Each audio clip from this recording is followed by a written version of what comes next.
Halo anak-anak, berjumpa kembali di channel YouTube IPS Terpadu dan Geopolitik. Anak-anak, hari ini kita akan mempelajari materi tentang interaksi sosial. Mari kita simak video berikut ini. Interaksi sosial ialah hubungan timbal balik antar individu dengan individu, individu dengan kelompok, dan kelompok dengan kelompok. Tujuan manusia melakukan interaksi sosial yaitu untuk memenuhi kebutuhan hidupnya, baik itu kebutuhan pokok seperti sandang, pangan, papan, ada kebutuhan pendidikan, dan ada kebutuhan akan kasih sayang.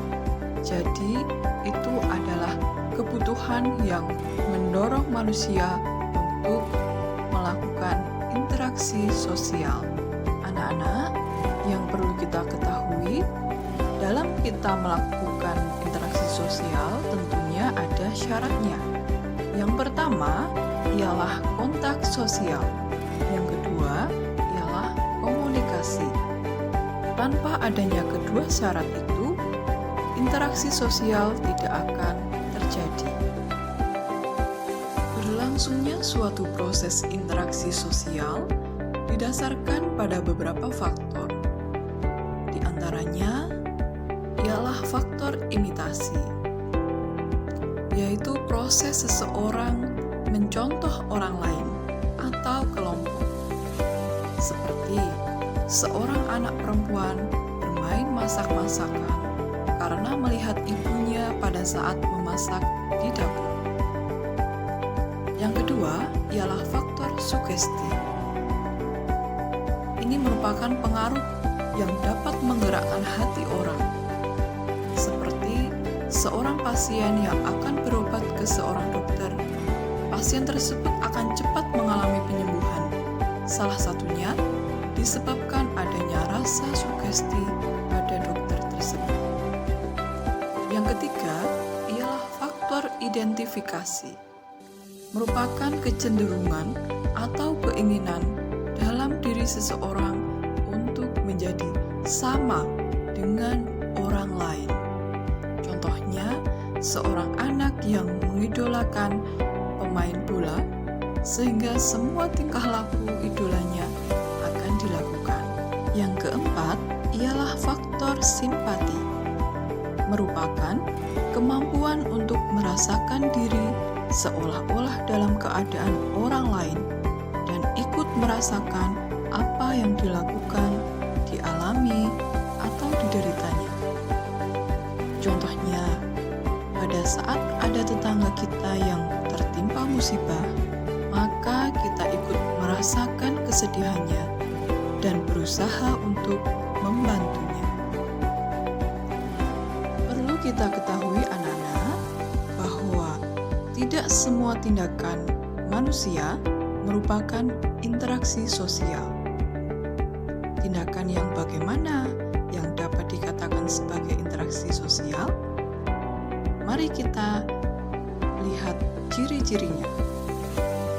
Yang pertama ialah jumlah pelakunya lebih dari seorang. Biasanya 2 atau lebih. Yang kedua, berlangsung secara timbal balik.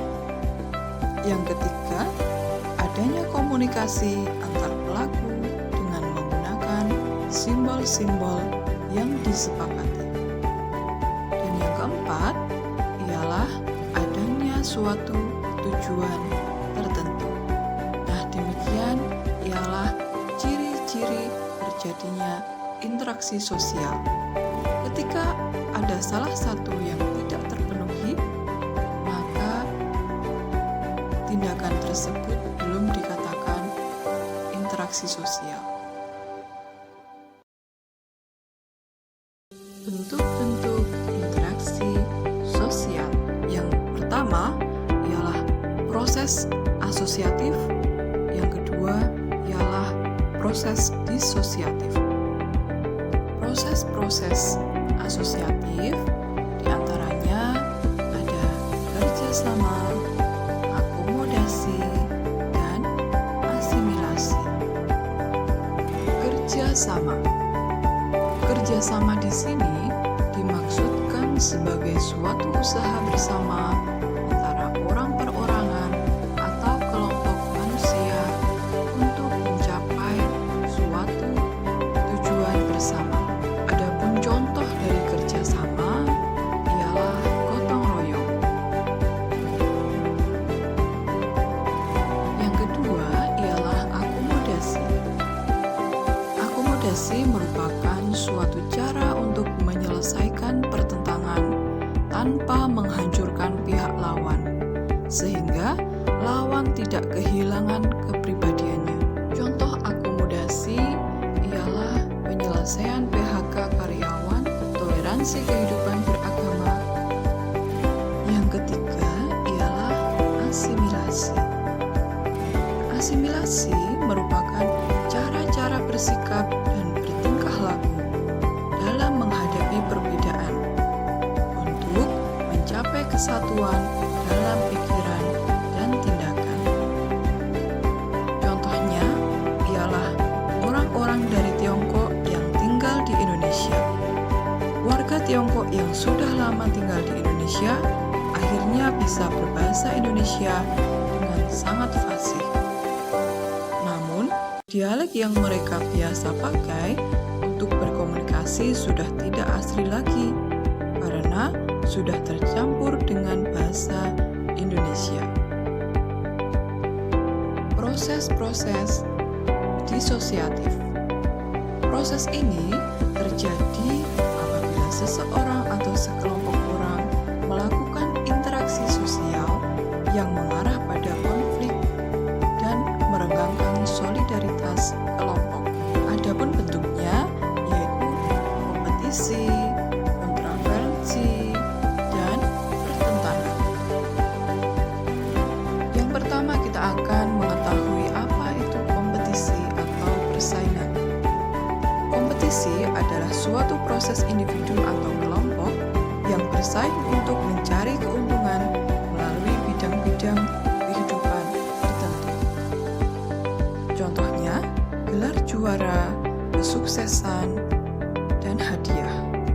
Untuk mendapatkannya, seseorang harus bersaing satu dengan yang lainnya, baik itu bersaing secara individu maupun kelompok. Yang kedua ialah kontravensi. Apa itu kontravensi? Kontravensi ialah sikap mental yang tersembunyi terhadap orang lain atau terhadap unsur-unsur kebudayaan suatu golongan tertentu. Yang ketiga ialah pertentangan atau konflik. Konflik adalah suatu proses di mana individu atau kelompok berusaha untuk memenuhi tujuannya dengan jalan menentang pihak lawan. Contohnya ialah tawuran antar pelajar.